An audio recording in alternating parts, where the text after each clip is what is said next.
ጠቅላይ አቃቢ ኃላፊ ናቸው። አቶ ገለታ የጠቅላይ አቃቢ የፌደራል ጠቅላይ አቃቢ ምክትል ጠቅላይ አቃቢ ናቸው። ኮሚሽነር ተኮላ የፌደራል ፖሊስ ወንጀል ምርመራ ኃላፊ ናቸው። ጨምራለሁ። እንግዲህ ባለፈው መግለጫ ለመስጠት ከተዘጋጀን በኋላ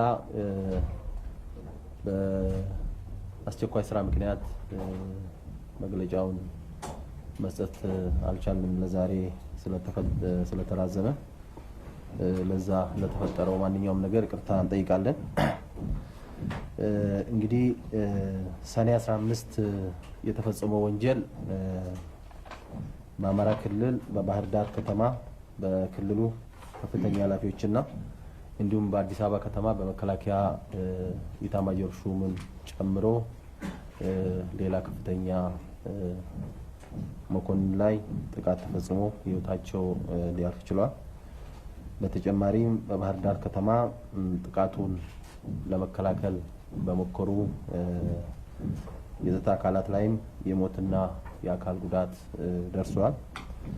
በአዲስ አበባ በተመሳሳይ በዚህ ወንጀል ሂደት ውስጥ የአካል ጉዳትና ህይወታቸው ያለፉ የጸጥታ አካላት የነበሩ መሆኑን ነው። እንግዲህ የወንጀል የታቀደለትን ዓላማ ከማሳካቱ በፊት ወይ ደግሞ በወንጀል ፈጻሚዎቹ እንደታሰበው ከግብ ከመድረሱ በፊት በተለይ በዋናነት በህዝብና በመከላከያ ሰራዊት እንዲሁም ደግሞ በክልል የጸጥታ ኃላፊዎችና በፌደራል ፖሊስ በጋራ የሀገሪቱን ሰላምና ደህንነት እነሱ ወደ ፈለጉት ሳይሆን እንዳይሆን በማድረግ ሀገሪቷ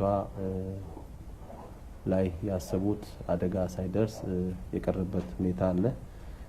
በዚህ መሰረት አሁን የምርመራ ስራ ተጠናቆ በምርመራ የተገኙ ግኝቶች ወንጀሉ የተፈጸመበት መነሻ ምክንያትና የተጠርጣሪዎች ወንጀል በመፈጸም ሊያሳኩ ያሰቡትና የፈለጉት ሁኔታን ለማብራራት ነው። እንግዲህ እነዚህ ነገሮችን ስናነሳ ዝርዝር ማስረጃዎች በመደበኛ ችሎት በክርክር ሂደት የሚቀርቡ መሆኑ ከወዲሁ በዝርዝር የምንገልጸው ጉዳይ አይደለም። ግን ቀደም ባነሳውኝ በምርመራችን ያገኘነው ግኝት እና አጠቃላይ ዓላማው እና ሂደቱ ምን ይመስላል የሚሉትን ነገሮች ነው ማነሳው ማለት ነው። እንግዲህ የወንጀሉ ዋና ዓላማ መንግስትን በኃይል በማስወገድ ስልጣንን በኃይል በመቆጣጠር ታቅዶ የተፈጸመ መፈንቅለ መንግስት ነው። ይህም የአማራ ክልል የመንግስትና የፓርቲ አመራሮች ላይ እርምጃ በመውሰድና ክልሉን በመቆጣጠር ለዚህ የሚያስፈልጉትን የተለያዩ ዝግጅቶች የተደረጉ ሲሆን ለዚህ ስራ አስፈላጊ የሆኑ የወንጀል ድርጊት የሚፈጸምባቸውን ቦታዎች አስቀድሞ በመለየት እና በዚህ ቦታ ላይ ተሰማርተው ደግሞ ጥቃቱን ሊፈጽሙ የሚችሉትን የሰው ኃይልና አመራር በመስጠት ታቅዶ የተፈጸመ ወንጀል ነው።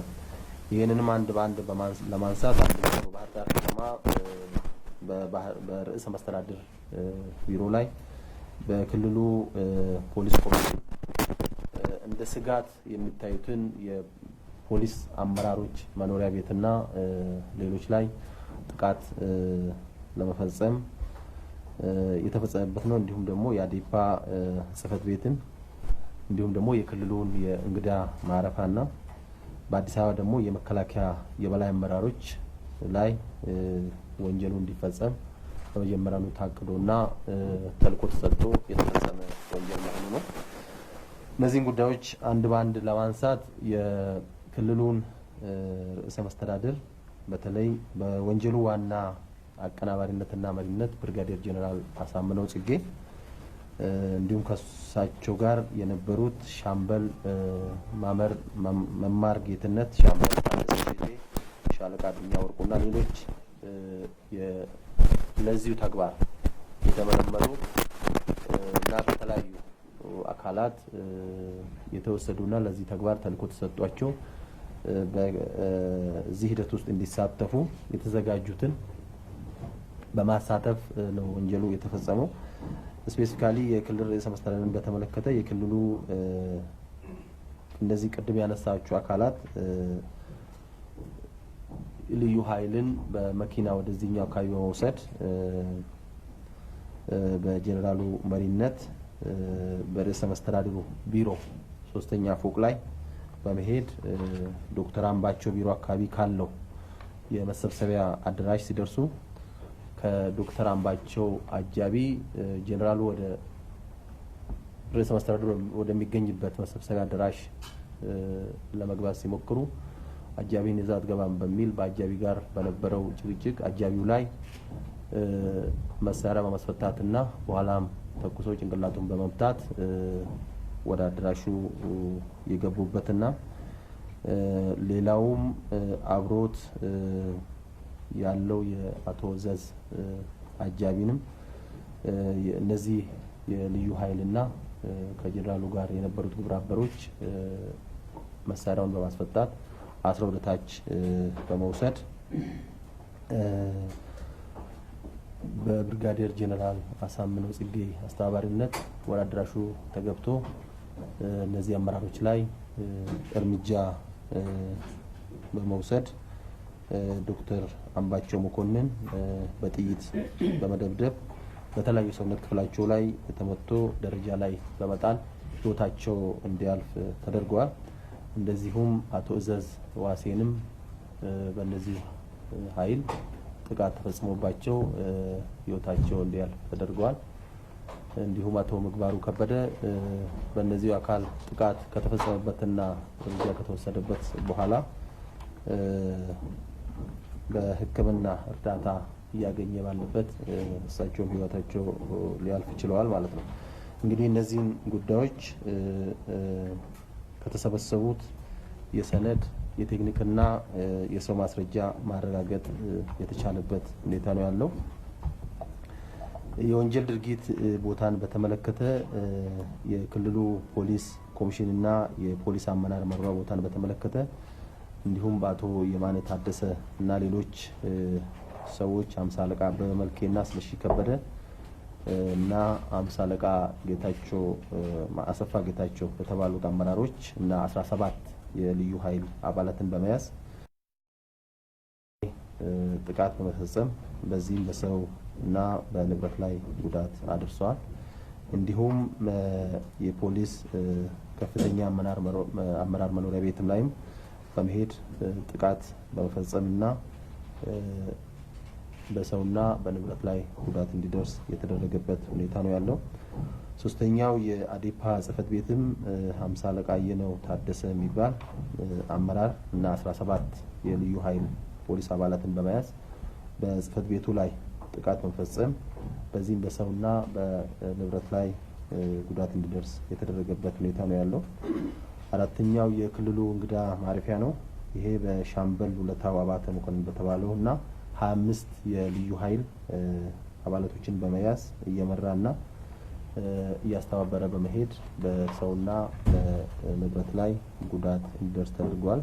እንግዲህ እነዚህ ሁሉም የተሰጣቸውን ተልዕኮ በተሰጣቸው ሁኔታ መፈጸም በዚህ በተፈጸመው ጥቃት 15 ሰው የሞት እንዲሁም 20 የአካል ጉዳትና በጣም ብዙ የሀብት ላይ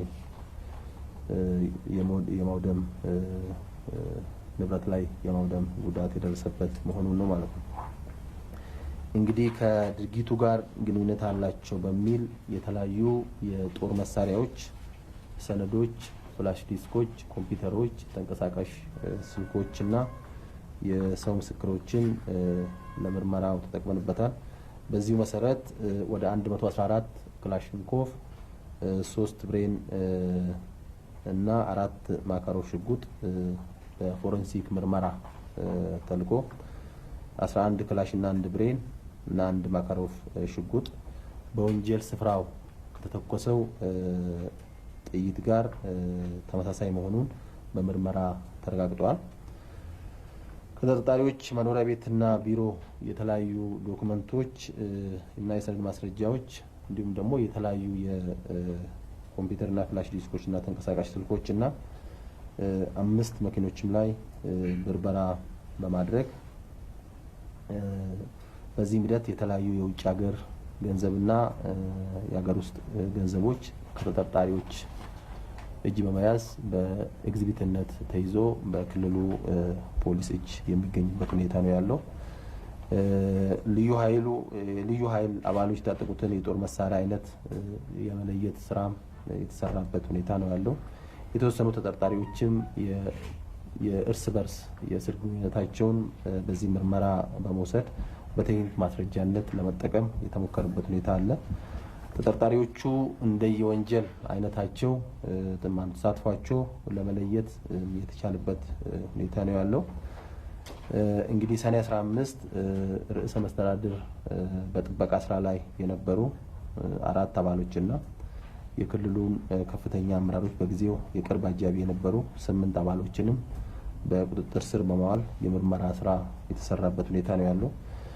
እንዲሁም 7 ተጠርጣሪዎች ላይ የመያዣ ትዕዛዝ በማውጣት የክልሉ ፖሊስ ኮሚሽን እንዲይዝ በተሰጠው ትዕዛዝ መሰረት 31 ተጠርጣሪዎች በቁጥጥር ስር ያዋለበት ነው። ትዕዛዝ ከወጣባቸው 39 ተጠርጣሪዎች እስካሁን ድረስ ያልተያዙ መሆኑ እና አሁንም በክትትል ላይ የሚገኝ መሆኑ ነው። 22 ተጠርጣሪዎች የባንክ ሂሳባቸው ታግዶ እየተጣራ የሚገኝበት ሁኔታ ነው ያለው። እንደ አጠቃላይ በባህር ዳር ላይ 147 የሰው ማስረጃ ቃል የተቀበልንበት በርካታ የሰነድና የቴክኒክ ማስረጃዎችን ሰብስበን ለዚህ ምርመራ እና ለዚህ ወንጀል ድርጊት አፈጻጸም የተጠቀምንበት ሁኔታ ነው ያለው። ሶስተኛ ወንጀሉን ለመፈጸም የተደረገው ዝግጅት ምን ይመስላል የሚለውን ነገር ለማንሳት የዝግጅት ምዕራፉ የተጀመረው በሚያዝያ ወር 2011 ዓ.ም ጀምሮ ነው። ብርጋዴር ጀነራል አሳምነው ጽጌና በአንዳንድ የክልሉ አክቲቪስት ነን ባዮች ህብረተሰቡ ለለውጥ ተከትሎ ከመጣው ሁኔታ ጋር ፍላጎት አንጻር ይህን ለውጥ ከግብ ሊደርስ የሚችለው ወይ ደግሞ ህብረተሰቡ ጋር ተባለውን ጉዳይ ሊያመጣ የሚችለው ራሳቸውን ብቸኛ ተቆርቋሪ አድርጎ በመውሰድ እኔ ወይም በተወሰኑ ሰዎች በምንመራው እንቅስቃሴ ብቻ ነው የሚል የተሳሳተ አመለካከት ህብረተሰቡን በማስጨበጥ እንዲሁም ደግሞ በአገሪቱ በአንዳንድ አካባቢዎች የተስተዋለ ያሉ በተለይ የጽንፈኝነት እና የአክራሪነት እንደምቹ ሁኔታ በመጠቀም አንዱ አመራር እንዲጠላ ሌላው አመራር ደግሞ ባልተገባ ሁኔታ ተወዳጅ እንዲሆን በማድረግ የተከደበት የማጥፋት በተለይ ሐሰት የስም ማጥፋት ዘመቻዎችን በማድረግ መደበኛ ያልሆኑ አደራጅቶችን በመጠቀም እንዲሁም ደግሞ የተወሰኑ የተፎካካሪ ፓርቲ አመራሮች የፖለቲካ ድርጅት አሰራሮችና አደራጅትን በመጠቀም በተለይ ብርጋዴር ጀነራል አሳምነው ጽጌ የተበደለና ተለየ ጉዳት የደረሰበት በማስመሰል ህዝቡን ስጋት ውስጥ በማስገባት በተለይ የክልሉን ገዢ ፓርቲ አሰራሮች አላማዎችንና አመራሮችንን በማንቋሸሽ የተገኘውን ለውጥ የራስ አድርገው በመውሰድና በዚህ ሂደት ውስጥም ደግሞ የፌዴራል መንግስትና በክልል መንግስት መካከል ያለውን ግንኙነት በማይሆን መልኩ በመሳልና በማስቀመጥ እና በማበላሸት እንዲሁም ደግሞ የክልሉ ስልጣን ያልሆኑትን ተግባራት በመፈጸም የክልሉ ስልጣን የምንለው በህገ መንግስታችን የክልልና የፌዴራል ስልጣን ተብሎ የተዘረዘሩ ተግባራት አሉ። እነዚህ ተግባራት በተለይ የፌዴራል ብቸኛ ስልጣን ተብሎ ከተሰጠው አንዱ የሀገር ደህንነትን በሚመለከቱ የስለላ ተቋማትን የማደራጀት የመምራትና በእነዚህ ሂደት ውስጥ የሚገኙትን ስራዎች የመስራት ብቸኛው የፌዴራል ስልጣን ነው። ከዚህ ወጣ በማለት ከተለያዩ ሀገሪቱ ክልሎች እና ቦታዎች ሰልጣኞችን በመመልመል የስለላ ስልጠና በመስጠት ወደ ለ7 ሳምንት 110 ለሚሆኑ ሰዎች የስልጠና ተሰጥቷል። የዚህም ስልጠና ይዘቶችንም ስንመለከት የክትትል ስልጠና፣ ክትትል አስፈላጊነት፣ የክትትል መንገዶች፣ የክትትል ጣቢያዎች፣ የክትትል አይነትና ዘዴዎች እንዲሁም ደግሞ የመረጃ ትንተናና አሰባሰብ ኢንተለጀንስ ስልጠናዎችን፣ ስውር ጦርነት አስፈላጊነትና የስውር ጦርነት መከሰቻ መንገዶችን፣ የሳቦቴጅ ስልጠናዎችን፣ የስነ ልቦና ጦርነትና የኢኮኖሚ ጦርነት። ይህ በተለይ ደግሞ መንግስትን በማዳከም መፈንቅለ መንግስቱ ከተሳካ በቀጣይ ምቹ ሁኔታ ለመፍጠር ታስቦ አደገኛ የቡድኖች አደረጃጀትና አካሄድን በማሰልጠን የተከደበት ሁኔታ ነው ያለው። በተለይ አደረጃጀቱ የፖለቲካ አደረጃጀት፣ ወታደራዊ አደረጃጀት፣ ባህላዊ አደረጃጀት፣ የከተማ አደረጃጀት በሚሉትና በመሳሰሉት ስልጠናዎችን የተሰጠበት እንደ ዝግጅት የሚወሰድ ጉዳይ ነው።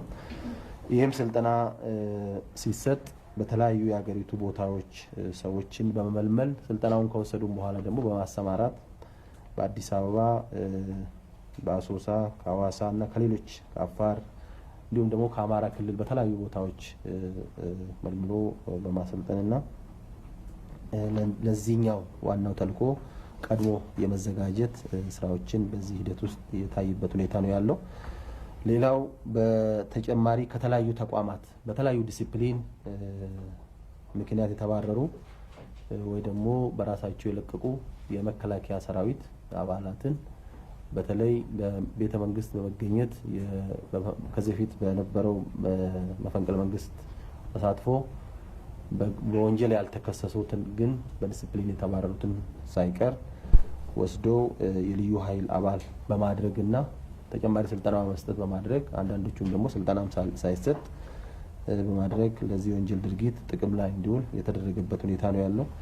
ከዚህም አልፎ በአጎራባች በሚገኙ ክልሎች ጋር በተለያዩ ጊዜ በተፈጠሩ ግጭቶች በመምራትና በማስተባበር በዚህ ግጭት ውስጥ እንዲሳተፉ በማድረግ ህዝቡን እርስ በርሱ በማጋጨትና ለዋናው ዓላማ ምቹ ሁኔታዎችን በመፍጠር የተሰራበት ሁኔታ ነው ያለው።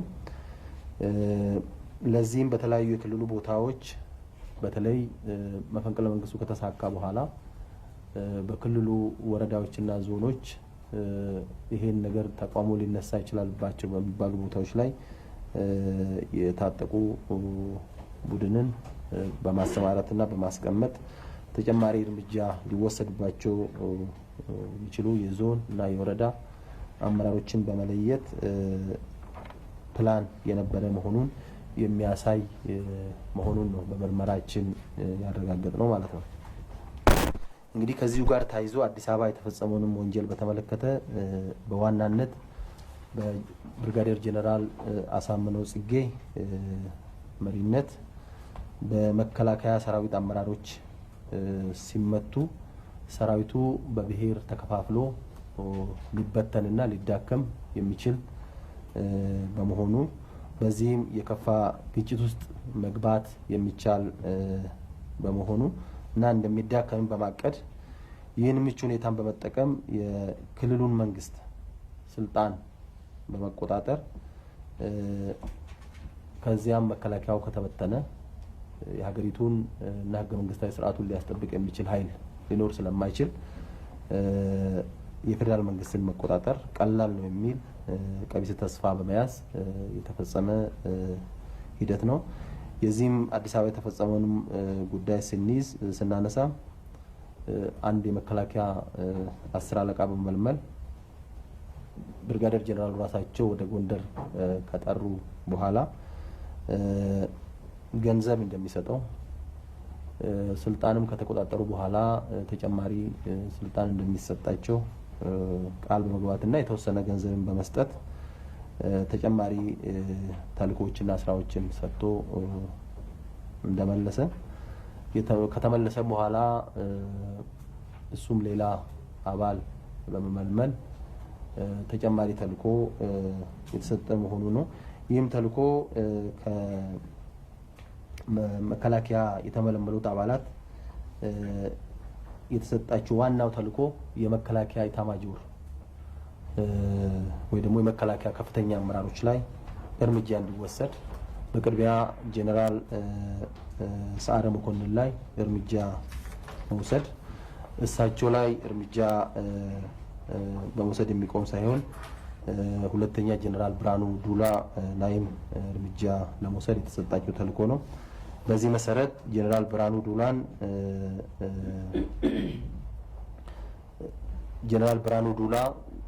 ጄኔራል ሰዓረ ላይ እርምጃ ከተወሰደ በዚህኛው ቦታ ላይ ጄኔራል ብርሃኑ ስለሚመጣ ጄኔራል ብርሃኑ በኋላ በዚህ ቦታ ላይ በሚገኝበት ጊዜ እርምጃ እንደሚወሰድበት ተልኮ የተሰጣቸው መሆኑ ነው። ለጄኔራል ሰዓረ መኮንን በዋናነት ተልኮ የተሰጠው በግል ጠባቂያቸው ነው። ይሄም በቅድም ጎንደር ሄዶ የተመለመለው ወታደር በአማራ ክልል በሚፈጠረው ችግር ከታወቀ በኋላ ደውሎ ለጄኔራል ሰዓረ ጠባቂ እንዲያሳውቅ በዚሁ መሰረት ጥቃቱ በአማራ ክልል ከተፈጸመ በኋላ ያን ተልኮ የወሰደው ለጄኔራል ሰዓረ መኮንን ጠባቂ ደውሎ ይሄን መረጃ እንደሰጠው እና እዛ ክልል ያ ጥቃት ከተፈጸመ ከጥቂት ሰዓታት በኋላ በጄኔራል ሰዓረ መኮንንና አብራቸው በነበሩት መኮንን ገዛ ያበራ ላይ በጄኔራል ሰዓረ መኮንን መኖሪያ ቤት በግል ጠባቂያቸው በ10 አለቃ መሳፍንት ጥጋቡ በተፈጸመ ህይወታቸው አልፈዋል። እንግዲህ ሌላው የነበረው ቅድና ያልተሳካ ቅድም ያነሳሁት ጥቃቱ ከተፈጸመ በኋላ ጄኔራል ብርሃኑ በቦታው መገኘታቸው ስለማይቀር በሚገኙበት ጊዜ በእሳቸውም ላይ ጥቃት እንዲፈጸም ተልኮ በጄኔራል አሳምነው በብርጋዴር ጄኔራል አሳምነው የተሰጠ መሆኑን በምርመራው ማወቅ ተችሏል። ይሄንንም ግዳጅ የሚፈጽም ሰው ተመድቦ እዛ ሲጠብቃቸው የነበረው እንዳጋጣሚ በቦታው ስላልተገኙ ሳይሳካ ቀርተዋል ማለት ነው። እንግዲህ የታሰበው መፈንቅለ መንግስት ለማሳካት ከመከላከያ ሰራዊት የግድያ ተልኮና የመረጃ ስራ የሚሰሩ አካላትን በመመልመል እንዲሁም በክልሉ ልዩ ኃይል ውስጥ ሰልጥነው በስራ ላይ ከነበሩ የልዩ ኃይል አካላት ውስጥ ከኢፌዴሪ መከላከያ ሰራዊት ቀደም እንዳልኩኝ በዲስፕሊንና ከዚህ በፊት በቤተ መንግስት መፈንቅለ መንግስት ሙከራ የተሳተፉትን ጨምሮ በተለያዩ ምክንያት የተሰናበቱትን እና የለቀቁ እንዲሁም ሌሎች አባላትንም ለይቶ በ3 ሻምበል በማደራጀት በክልል ልዩ ኃይል አደራጀት ባፈነገጠ መልኩ ማለት የክልል ልዩ ኃይል ይታወቃል። ከዛ ባፈነገጠ መልኩ ህገ መንግስታዊ ስርዓትን ለማፍረስ ወታደሮችንና ሽፍቶችንን በማስታጠቅ የመፈንቅለ መንግስት ድርጊት በማደራጀትና በመምራት ሟቹ ብርጋዴር ጄኔራል አሳምነው ጽጌና ከእሳቸው ጋር የነበሩ ግብረ አበሮች በቁጥጥር ስር ባዋሉና እስካሁን ባልዋሉት ቀጥተኛ ትዕዛዝ የተፈጸመ ነው። በዚህ ሂደትም የተለያዩ የጦር መሳሪያ በማቅረብ በመንግስት ባጀትና ከተለያዩ አካላት ከባለሀብትም ከሌሎችም በመዋጮ በመሰብሰብ በማቅረብ የቡድንና የነፍስ ወከፍ መሳሪያዎችን በማስታጠቅ እርምጃ ለመውሰድ እና የሚወሰድባቸው ቦታዎችና ሰዎችንም በመለየትና በመመደብ ሌሎች የሚያስፈልጉትን ሎጂስቲክንም በማቅረብ እና በማዘጋጀት እንዲሁም ደግሞ ስምሪት በመስጠት የተሰራ ወንጀል ነው። በተለይ ደግሞ ለዚህ ወንጀል በተለይ ባህር ዳር ላይ ለተፈጸመው ከከተማው ውጪ የነበረው ልዩ ኃይል አንድ ሻምበል ወደዚህኛው በማምጣት ለግዳጅ እንዲዘጋጅ ትዕዛዝ በመስጠት የሟች የምቹ ሁኔታዎችን ቀድሞ በማመቻቸት የክልሉን ጸጥታ አመራሮች ስብሰባ አለ በማለት ወደ አንድ ቦታ በመሰብሰብ ከላይ በተገለጸው መሰረት የወንጀል ኢላማዎችና ቦታዎችን እና ሰዎች ላይ ጥቃት ተፈጽሟል ማለት ነው። እንግዲህ ይህ ወንጀል በመንግስት መዋቅር ውስጥ ባሉ ግለሰቦች የተፈጸመና ሁሉን ጥንቃቄ በማድረግና የመንግስት መደበኛ ስራዎችን ለመስራት በማስመሰል ከፍተኛ ዝግጅት ሲደረግ የነበረ መሆኑ ነው። የወንጀል ምርመራው ከወንጀል ውስብስብነትና ቀደም እንዳልኩኝ መንግስት ውስጥ ሆኖ ከተፈጸመው ሁኔታ አንጻር ስናይ ረጅም ጊዜ የወሰደ ነው። እንግዲህ በሁለቱም ቦታዎች የተጀመረውን ምርመራ ለማጠናቀቅ በወንጀል የተሳተፉ ተጠርጣሪዎችን እንደየተሳትፏቸው የወንጀል ክስ ተዘጋጅቷል። በአጠቃላይ በዚህ ወንጀል ሂደት ውስጥ ባህር ዳር ወደ 277 በአዲስ አበባ ወደ 140 ተጠርጣሪዎችን በህግ ቁጥጥር ስር በማዋል ባህር ዳር ላይ 45 ተጠርጣሪዎች የወንጀል ተሳትፏቸው አነስተኛ ሆኖ ወደ ምስክርነት እንዲዞሩ ተደርጓል። ሌሎች በጊዜው የተገኘው መረጃ በቀጣይ የሚጣራ ሆኖ በዋስ የተለቀቁበት ሁኔታ አለ። ምንም እንኳን በወንጀል ሂደት ውስጥ ተሳትፏቸው የነበረው የሚያሳዩ መረጃዎች ቢኖሩ ፍርድ ቤት አቅርበን ለማስቀጣት የሚያስችሉ ነገሮች በቀጣይ በምርመራ መጣራት ስላለበት ከእስር እንዲፈቱ ተደርገዋል። እንዲሁም 47 ተጠርጣሪዎች ላይ ቀዳሚ ምርመራ በፍርድ ቤት ተካሂዶ በአጠቃላይ 55 ተጠርጣሪዎች ላይ በባህር ዳር ላይ ክስ ለመመስረት ዝግጅት ላይ እንገኛለን ማለት ነው። አዲስ አበባ ላይ በተፈጸመውም ጥቃት ቅድም እንዳልኩኝ 140 ተጠርጣሪዎች በቁጥጥር ስር የዋሉበት ሁኔታ አለ። ከዚህ ውስጥ 5 ተጠርጣሪዎች ጉዳያቸው ምንም እንኳን ከዚህ ጋር ግንኙነት ያላቸው ቢሆንም ከዚህ በመለየት በጦር መሳሪያ ዝውውር እንዲታይ ተደርጎ ክስ የተመሰረተበትና በሂደት ላይ ያለ ሲሆን 61ዱን ለጊዜው በዋስትና እንዲወጡ የተደረገ ሲሆን ከ61 ተጠርጣሪዎች ውስጥ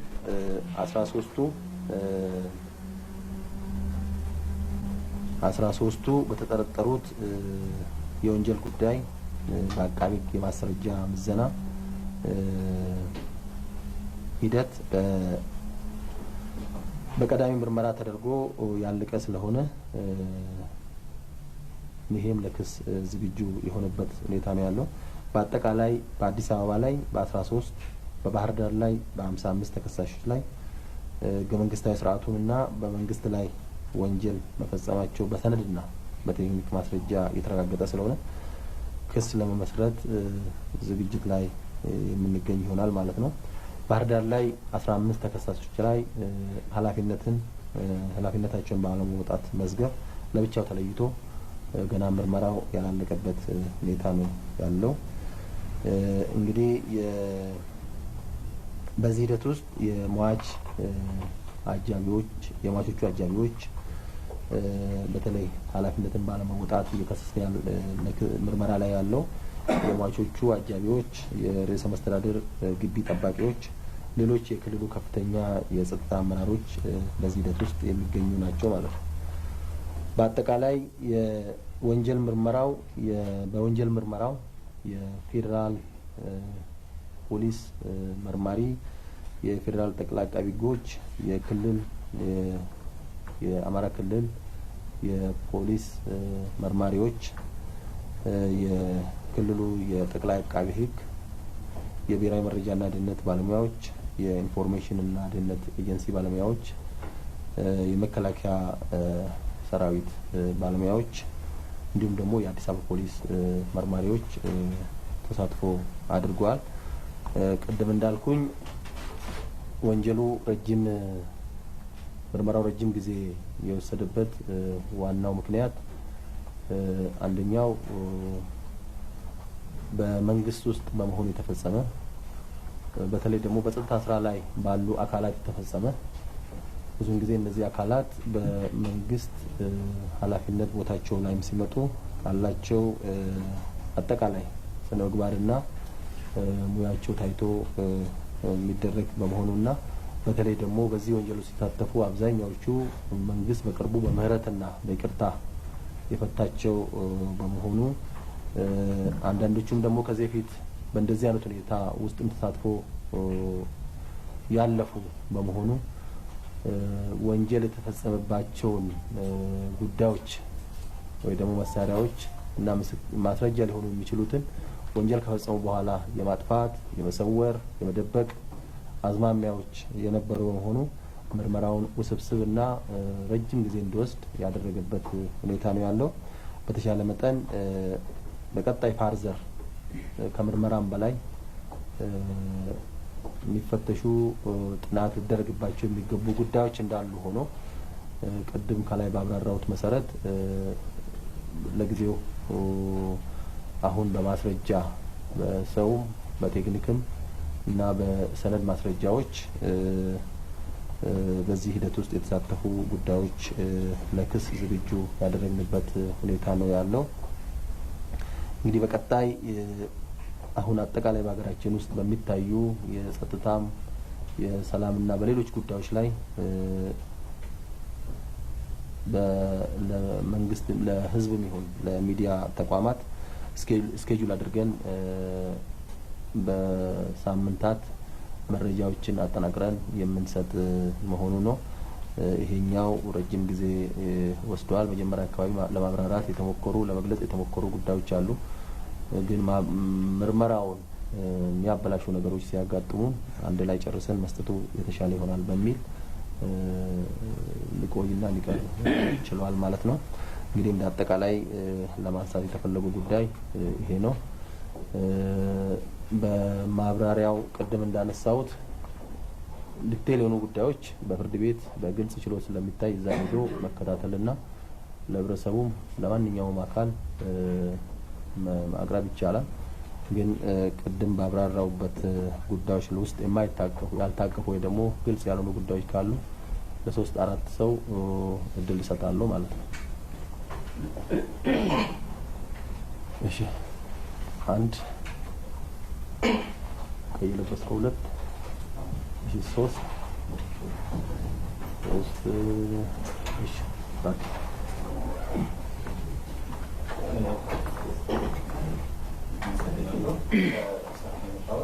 እነዚህ 45 የወንጀል ተሳታፊዎች አነስተኛ ተሳትፎ ስለሆነ ተሳትፏቸው እሱን ወደ ምስክርነት እንዲወጡ ተደርጓል የሚለው ነገር ቀድሞ የነበረው መረጃ ምንድን ነው?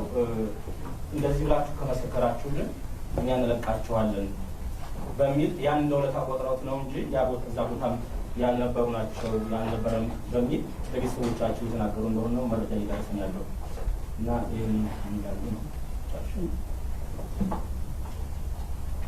እሺ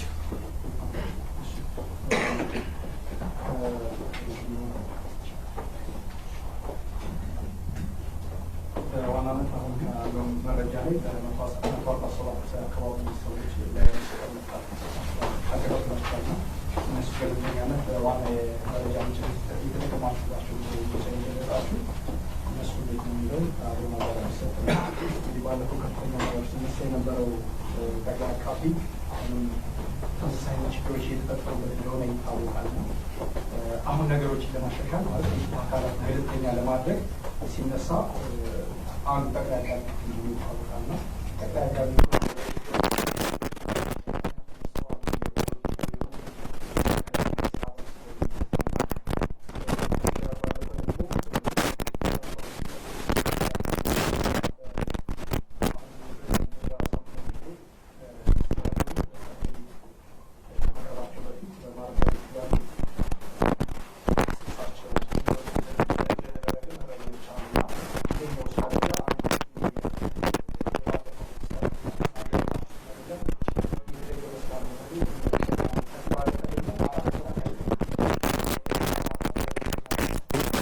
የአዲስ አበባ ባላደራ ምክር ቤት ለ4 ወራት ያክል ሳይቀርቡ ታስረዋል። የተወሰኑትም ተለቀዋል በመታወቂያ ዋስ፣ ሌሎቹም ደግሞ አሁን በስር ላይ ይገኛሉ። ለ4 ወራት ያክል አንድ ሰው ፍርድ ቤት ክስ ሳይመሰረትበት መቆየቱ አሁንም የፍትህ ስርዓቱ አንዱ መጓተት ማሳያ ነው።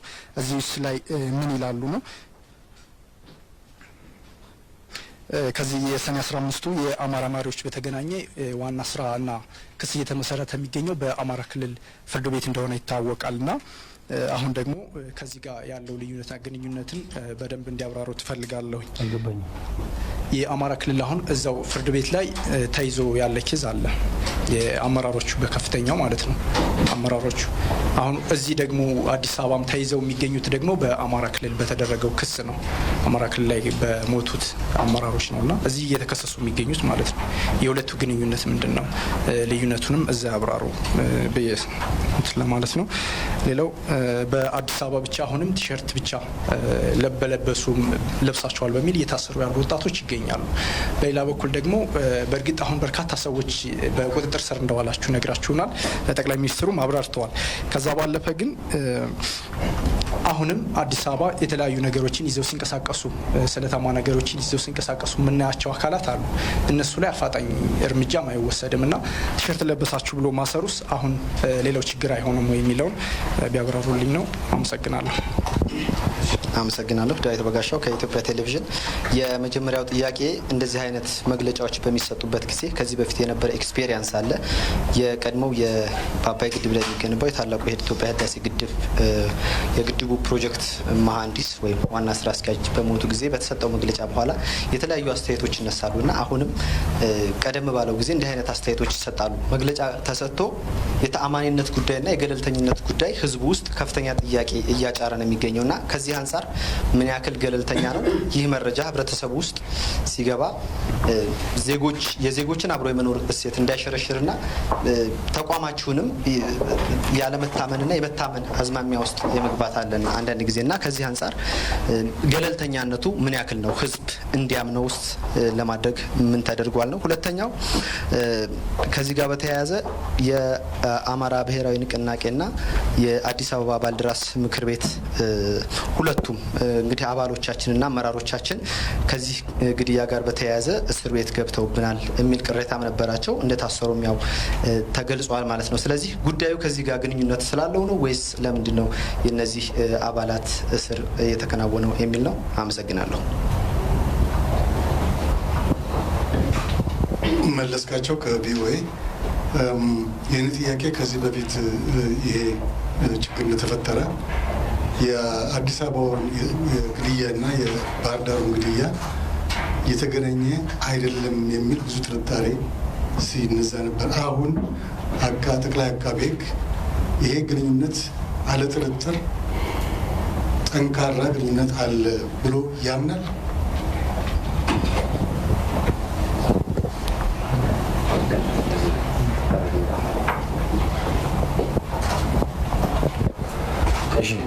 እሺ ይበቃናል።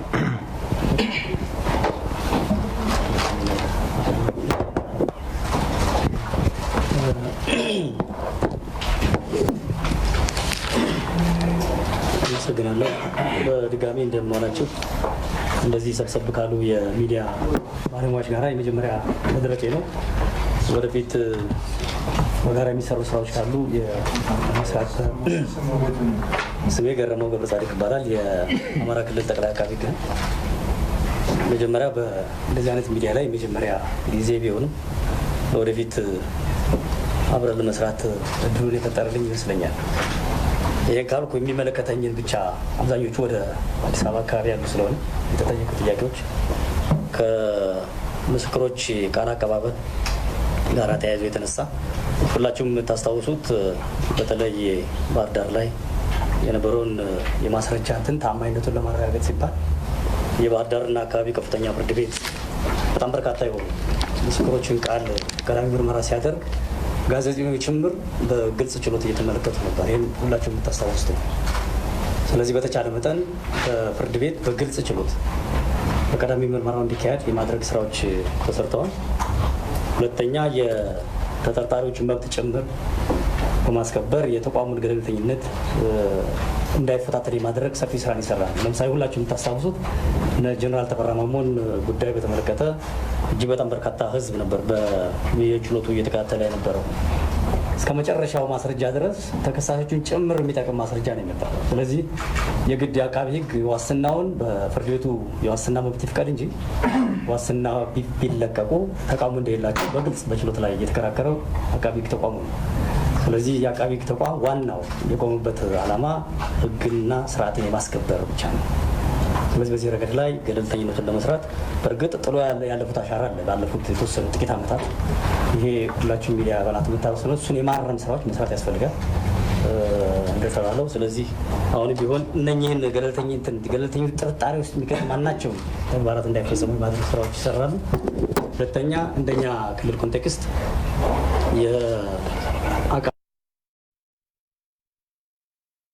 አሁን ሊሰሩ ተቋሙ በተቋቋመበት አዋጅ ላይ በግልጽ እንዲቀመጥ ተደርጓል። ስለዚህ አንዱ ይህን የገለልተኝነት ስራ ለመስራት ስራዎች ተሰርተዋል። ይሄ በሀገር ደረጃም እየተሰሩ ናቸው ብለን ነው ብንወስደው። የአዲስ አበባና የባህር ዳርን በተመለከተ የመጣው የቴክኒክ ግንኙነትና የምርመራ ቡድኑም ሪፖርት የሚያሳየው ሁለቱ ድርጊቶች ግንኙነት እንዳላቸው ያሳያል።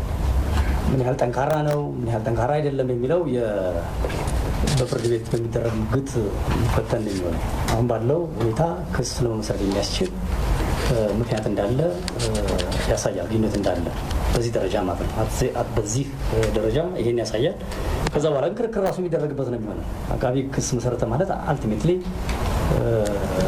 ውሳኔ ያገኘ ማለት አይደለም። አለዚያ እዚሁ ደምድመን ይሄን ነበር የደረሰበትን መረጃ ሰጠናል። ክስ ይመሰረታል። በክሱ ላይ ደግሞ ውግት ይካሄድበታል።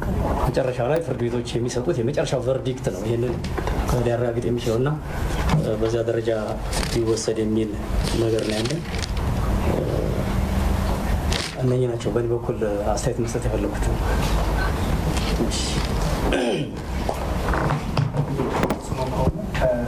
አልፈቀድኩልህም። መጀመሪያ ጨርስ። አመሰግናለሁ። ያው ክቡር ጠቅላይ አቃቤ ሕግ እንዳስተዋወቁኝ ገለታ ስዩም እባላለሁ። የፌዴራል ጠቅላይ አቃቤ ሕግ ምክትል ጠቅላይ አቃቤ ሕግ ነኝ። ምርመራውንም ቢሆን ፌዴራልና የክልል የምርመራ ቡድን አንድ ላይ ሆነን ነው ያካሄድ ነው። ያው በክቡር ጠቅላይ አቃቤ ሕጉ እንዳቀረቡት ምርመራችን ወራትን ወስደዋል። ረጅም ጊዜ ወሰደ። በፍጥነት ምርመራ ማጠናቃችሁ ለህብረተሰቡ ግልጽ ማድረግ አለባችሁ የሚል አስተያየቶች፣ ወቀሳዎች ከተለያዩ ህብረተሰብ ክፍል ቀርበዋል። ትክክል ነው። በጣም መፍጠን ነበረበት ምርመራው። ይሄን ያህል ረጅም ጊዜ ባይወስድ እንመርጣለን በእኛ በኩል። ግን ደግሞ ረጅም ጊዜ እንዳይወስድ ተብሎ በጣም ግልጽ ያልሆነ በችኮላ ምርመራውን አካሂደን ያልሆነ መልእክት፣ ያልሆነ ውሳኔ መተላለፍ የለበትም። በጣም ውስብስብ ነው። በፌዴራልም በክልልም ከፍተኛ አመራሮች ላይ የተወሰደ እርምጃ ነው። የተፈጸመም ወንጀል ነው። ወንጀሉ የተፈጸመው ደግሞ ልምድ ከአሁን ቀደም ልምድ ባላቸው የመንግስት አካል በሆኑ እና በቂ ዝግጅት አድርገው መረጃም እንዳይገኝ ተዘጋጅተው ድርጊቱን የሚፈጽሙት። ሳይዘጋጁ የተፈጸመ ድርጊት የለም። የምርመራ መዝገባችን እንደሚያሳየው በቂ ዝግጅት አድርገው ያካሄዱት ወይም የፈጸሙት ወንጀል ነው። ስለሆነም ይሄን ለማጣራት ብዙ ስራ መስራት አለብን። ያው እናንተም እንደምታውቁት ከተለያየ አቅጣጫ የሚነሱ አስተያየቶች አሉ፣ ጥያቄዎች አሉ። ምን ያህል ገለልተኛ ሆናችሁ ምርመራውን ታካሂዳላችሁ? ጥርጣሬን የሚጭሩ አስተያየቶች አሉ። ስለዚህ በምርመራችን ለመስራት የሞከርነው የሚነሱ አስተያየቶች ከየህብረተሰቡ ክፍል የሚመጡ አስተያየቶች ወደ ምርመራችን እያስገባን እያየናቸው እየፈተሽናቸው መሄድ አለብን። በተቻለ መጠን የጠራ የምርመራ መዝገብ ይዘን መቅረብ አለብን። ይሄ ጊዜ ይወስዳል። ለምሳሌ የመጀመሪያ አማራ ክልልን ብንወስድ ወደ 277 ተጠርጣሪዎች ናቸው የያዝናቸው። የእነዚህን ተጠርጣሪዎች ቃል መቀበል አለብን። ይሄ በጣም አጭር ጊዜ የሚወስድ አይደለም። ይሄ ራሱ ጊዜ ይወስዳል ማለት ነው። በተጨማሪ የምስክር ቃል መቀበል አለብን። ይሄ የሚወስደው ጊዜ አለ።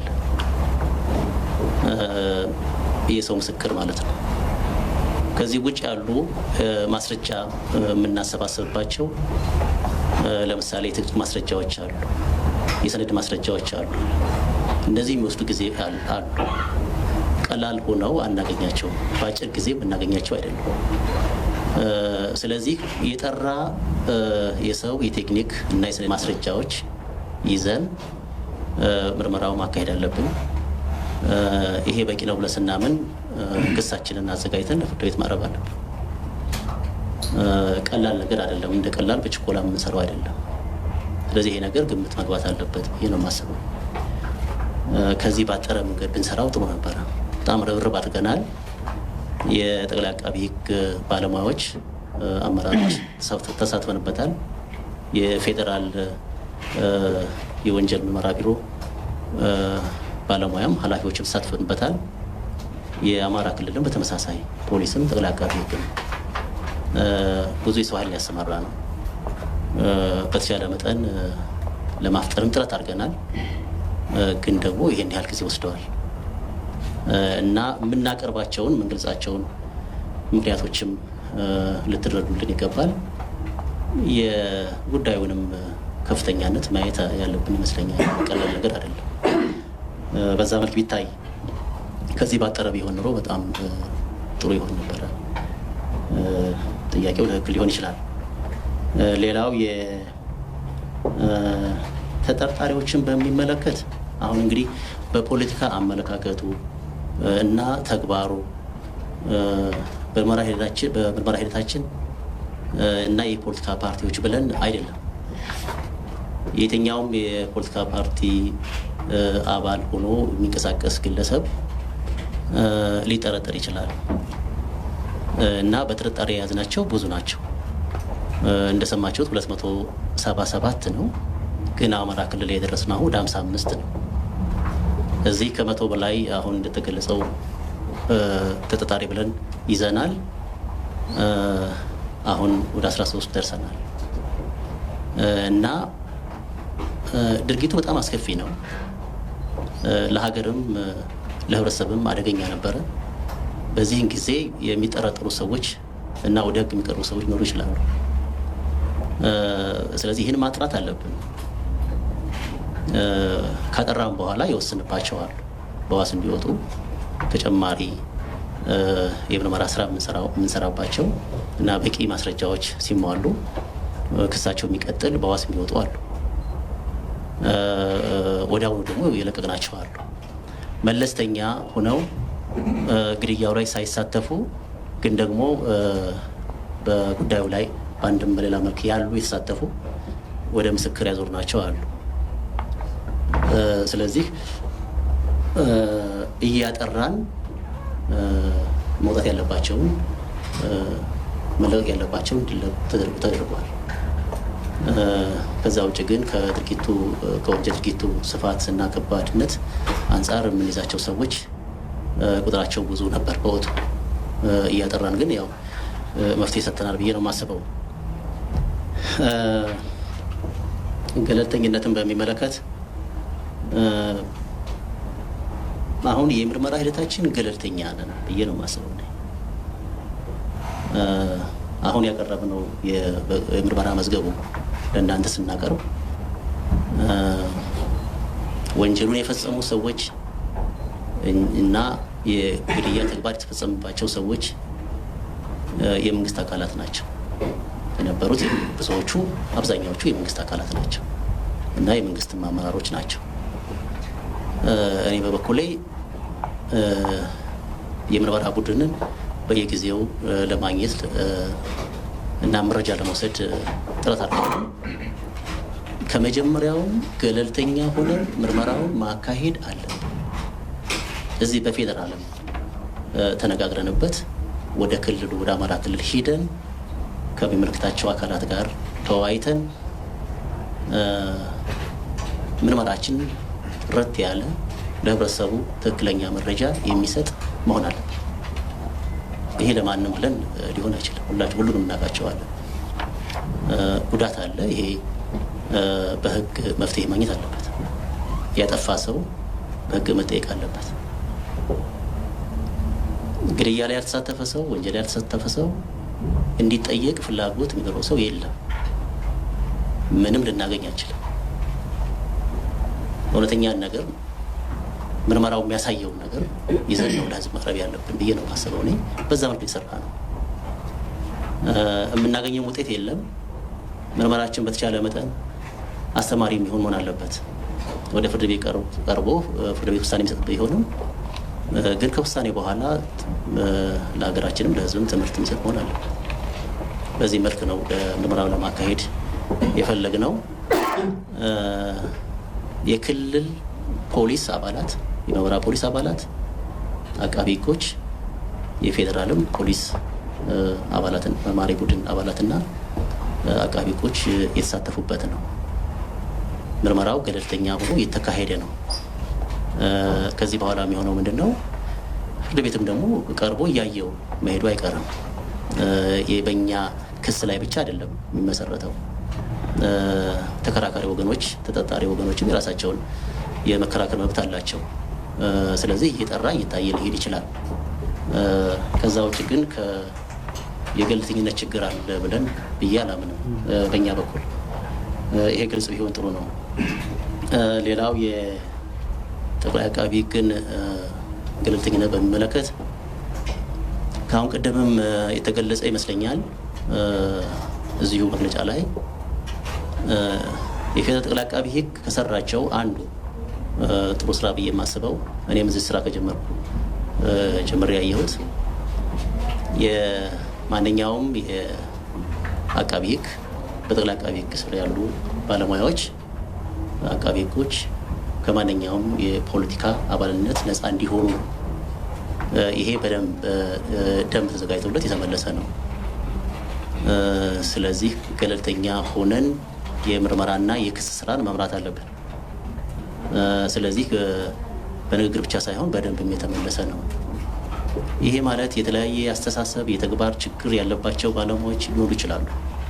ይሄንን ባየንበት ጊዜ እያረምናቸው እያስተካከልናቸው እንሄዳለን። የኃላፊዎችን በሚመለከት ያው እንደምታውቁት አንድ በውድድር ያሸነፈ ፓርቲ የኔም ፖሊሲና ስትራቴጂ ያስፈጽማል የሚላቸውን ሚኒስቴሮች አሳይን ያደርጋል፣ ይመድባል። በዛ መልክ የተመደበ ነው። ወደፊት ምን ይሆን የሚለው በቀጣይ የሚታይ ቢሆን ጥሩ ነው። እስካሁን ያለው አሰራር ይሄ ሚኒስትሮችን አሸናፊ ፓርቲ ይሾማል። በዛ መሰረት ነው። በቀሪው ጊዜ ግን ሌላውን ደግሞ ማየት የሚሻል ይመስለኛል። አንድ ትልቅ እርምጃ ግን ወስደናል። ቢያንስ ምርመራ የሚመሩ አቃቢ ህጎች፣ ክስን ይዘው ፍርድ ቤት የሚቆሙ አቃቢ ህጎች ከማንኛውም የፖለቲካ አባላት ገለልተኛ ሆነው እንዲቀርቡ በደንብ መልሰናል። ይሄ ጥሩ ነገር ነው ብዬ የማስበው። እነዚህ ናቸው ያሉ።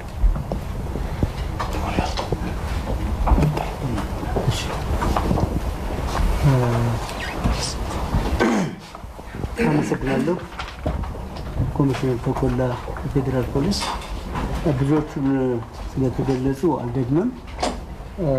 ነገር ግን ክቡር ጠቅላይ አቃቤ ሕጉም ምክትል ጠቅላይ አቃቤ ሕጉም እንደገለጹት ይህ ምርመራ የተጣራው በፌዴራል ፖሊስ ወንጀል ምርመራ በጠቅላይ አቃቤ ሕግና በአማራ ክልል ፖሊስ እንዲሁም በአዲስ አበባ ፖሊስ የጋራ የምርመራ ቡድን በማዋቀር ነው።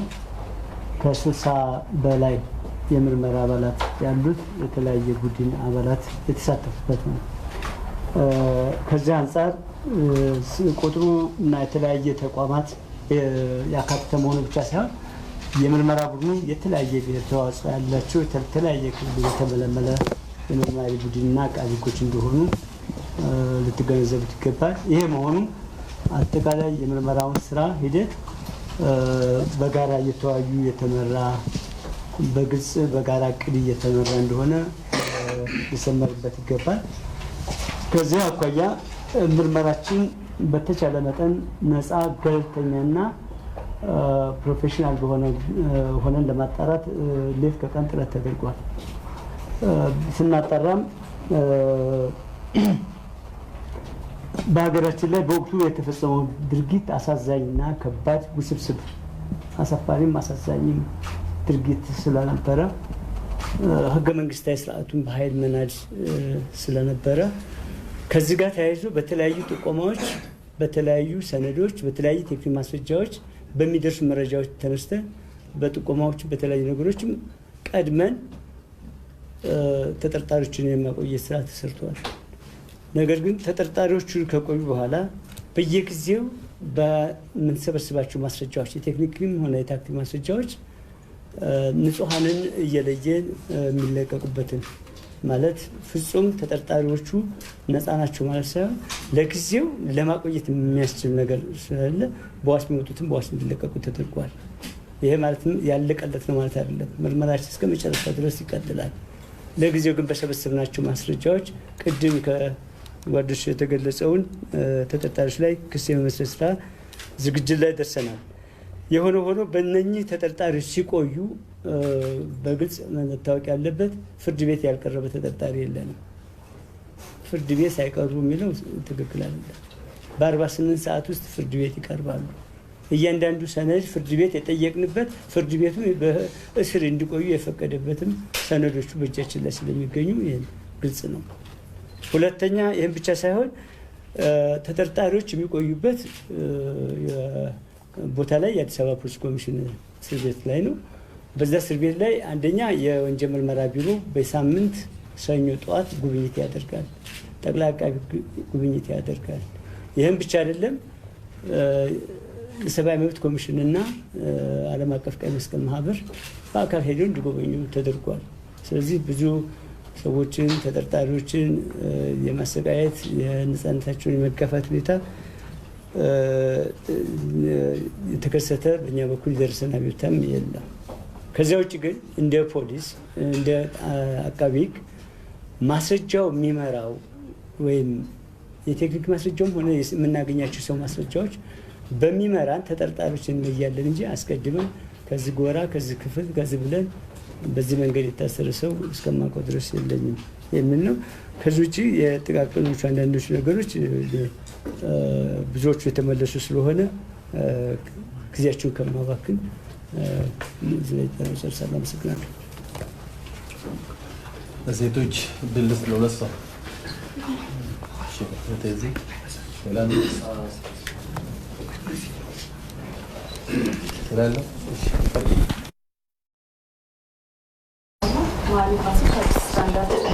መቼ ነው ክስ የሚመሰረተው? አሁን የሰማረ ገዳይ በፍርድ ቤት ቅድመ ምስክር እየተሰማ አራዳ አንደኞች ሚሆን ቅድመ ምስክር እየተሰማ እንደነበርና በቂ ምስክር አግኝታቸው አሁን ላቋረጣችሁ ተናቀለ። መቼ ነው ክስ የሚመሰረተው? ኦኬ አለው ቅድም የተነሱትን አብዛኞቹን አልደግማቸውም፣ ግን የተወሰኑ ነገሮች ማብራሪያ መስጠት ነው። የሚዲያ ባለሙያዎች ወይ ደግሞ የሚዲያ አካላት ቢያንስ ለህብረተሰቡ ትክክለኛ መረጃ ለመስጠት ሙያውን በጠበቀ መልኩ ለመስራት ብንሄድ ጥሩ ይመስለኛል። ቅድም ወንድሜ ከዚህ ያነሳው ሀሰትና ትክክለኛ ያልሆነ መረጃ ለህብረተሰቡ ለመስጠት መሞከር ጥሩ አይደለም። ፍርድ ቤት ሳይቀርቡ ታስሮ ቆይቷል። መቼ ማን ጋዜጠኛ ከሆንክ በእንደዚህ አይነት መልኩ መምጣት ጥሩ ነው አልነበረም ማለት ነው። ይሄ ህዝብንም ያሳስታል። ይሄ ህዝቡ ጋር አንዳንዶቹ ቀጥታ እያስተላለፉ ነው። ቢያንስ ትክክለኛ ነገርን ለህዝብ ለማድረስ ብንንቀሳቀስ ጥሩ ይመስለኛል። ሙያው የሚለውን እሱ ስለሆነ ማለት ነው። ከዛም ባለፈ የሶሻል ሚዲያ መረጃዎች መመለስ አንችልም። ሶሻል ሚዲያ ላይ የሚጻፉ መረጃዎችን ወይ ደግሞ የሚለቀቁ ጉዳዮችን የሐሰት አሉባልታዎችን መመለስ አንችልም። ቢያንስ እነዚህ ነገሮች ምንጫቸው ከዚህ ነው ብለን በእንደዚህ አይነት መልኩ ካልተንቀሳቀስን ያስቸግራል ማለት ነው። ወደ ተነሱት ጥያቄዎች ስነሳ አንደኛው ገለልተኝነትን በተመለከተ የተነሳ ጥያቄ አለ። የስራ ባልደረቦች አብራርተዋል። ገለልተኝነት አንደኛው የሚረጋገጠው በህግ ነው። ሁለተኛው በአሰራር ነው። ሶስተኛው በተጨባጭ በሚሰራው ስራ ነው።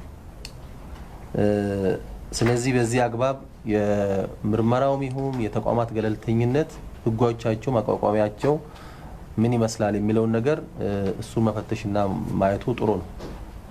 ሁለተኛ እዚህ አሁን ያብራራ ነው ጉዳይ እኛ ዝም ብለን ከኪሳችን አውጥተን ያብራራ ነው ወይ ደግሞ የገለጽ ነው ሳይሆን በምርመራ በሰው በሰነድ በቴክኒክ እና ከወንጀል ስፍራ ከተገኙ ማስረጃዎች እና ሰነዶች ተነስተን ነው ያብራራን ያለ ነው ማለት ነው። ሶስተኛ ይሄ ጉዳይ ነገ ፍርድ ቤት ቀርቦ በግልጽ ችሎት ክርክር የሚደረግበት። ስለዚህ ይሄ በዛኛው አግባብ ወሰድ ጥሩ ነው የሚል ነው። የተጠርጣሪ አያያዝን በተመለከተ ቅድም ኮሚሽነር ተኮላ እንደገለጸው ተጠርጣሪን አያያዝን በተመለከተ አንዱ ማሻሻያ አድርገናል ብለን የምናስበው በማረፊያ ቤት በሚቆዩበት ጊዜ ማረሚያ ቤትም ለሁሉም ጉዳዩ ለሚመለከታቸው ሚዲያም ሳይቀር ክፍት አድርገን በተለያዩ ጊዜ ጉብኝት ሲደረግበት የነበረ ነው። በእለት ተእለት ስራ ውስጥ ደግሞ ራሱ ፖሊስ ምርመራውን የሚያካሂደው ፖሊስ አመራር በየቀኑ ተገኝቶ የተጠርጣሪዎችን አያያዝ የተጠርጣሪዎችን ጥያቄ እየመለሰና እዛ አካባቢ ያሉትንም ችግሮች መልስ እየሰጠ የሚሄድበት ከዛም አልፎ የጠቅላይ አቃቢ ሕጎች በምርመራ ውስጥ ያሉ ከዛ ውጭም ያሉ ጉዳይ የሚመለከታቸው የሰብአዊ መብት ድርጊት መርሃ ግብር ጽህፈት ቤትም እኛ ተቋሙ ስለሚገኝ በተለያዩ ጊዜ ፕሮግራም በማድረግ እነኚህ ብቻም ሳይሆን ሌሎችንም በመጎብኘት የሚሰራ መሆኑ ከዛም አልፎ ሰብአዊ መብት ኮሚሽን ባለፈው በጎበኘም ቅድም አሁን የተገለጸው የተሳሳተ የሶሻል ሚዲያ መረጃን አይደለም ያመጣው። ማረፊያ ቤቶቹ ይጠባሉ፣ ንጽህና ይጎላቸዋል የሚሉት ነገሮችን አንስተዋል። ትክክል ነው። ግን ድብደባ ተፈጽሞ ጽንስ ወርደዋል የሚል አልዋልታና ለፖለቲካ መጠቀሚያ የሚፈልግ ወገኖች የሚያነሱትን ነው እንጂ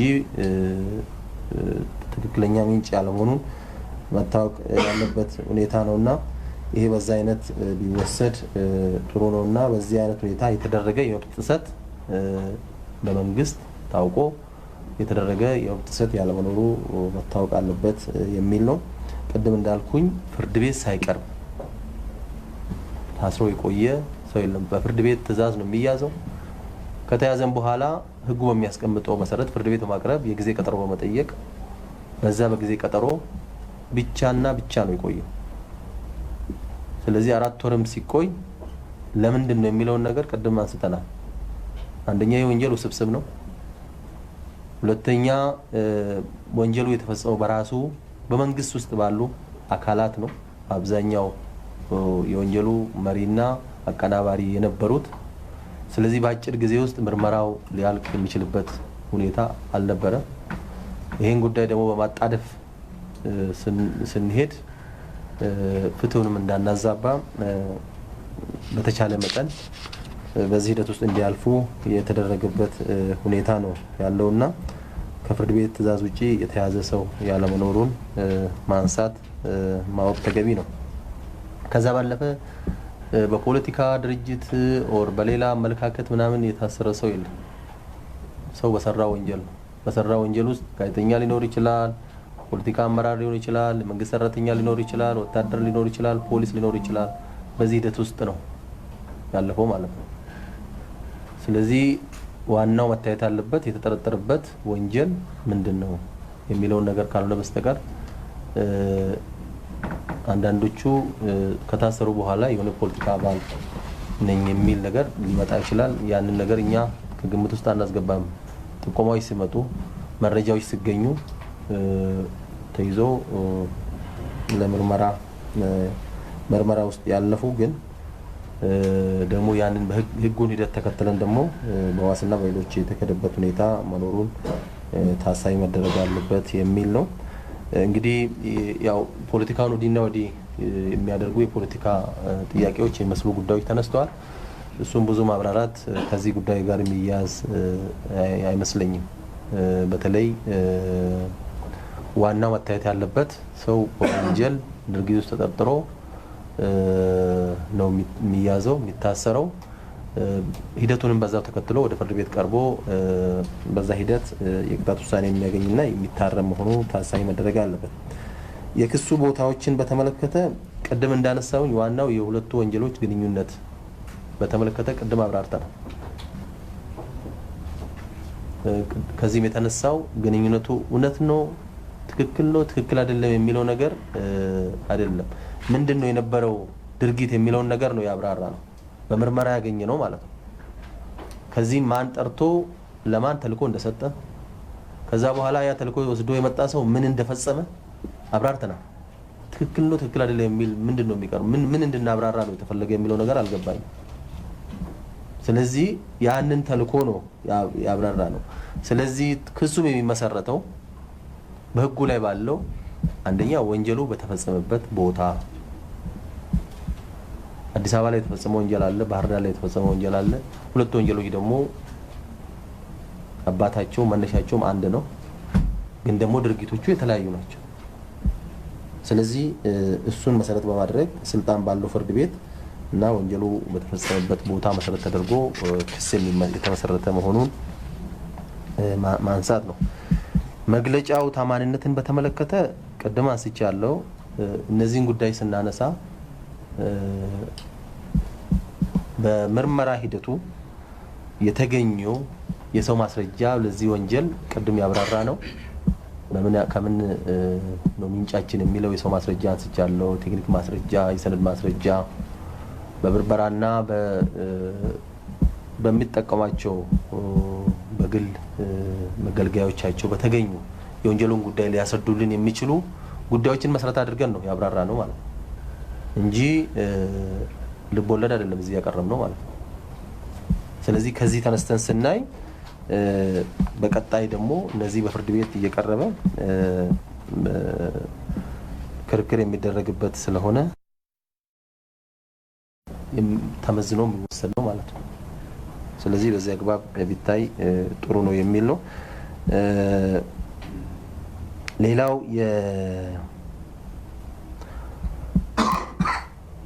መቼ ነው ክስ የሚመሰረተው የሚለው ያው በዚህ ሳምንት እንመሰርታለን። በዚህ ሳምንት ክስ እንመሰርታለን። የክስ ረቂቆቹ ተዘጋጅቶ ፋይናላይዝድ የማድረግ እና ከዚህ መግለጫ በኋላ ብለን ከማቆየት ባለፈ ክሱን በዚህ ሳምንት ለመስረት የሚችልበት ሁኔታ አለ። እናመሰግናለን። ቴንክ ዩ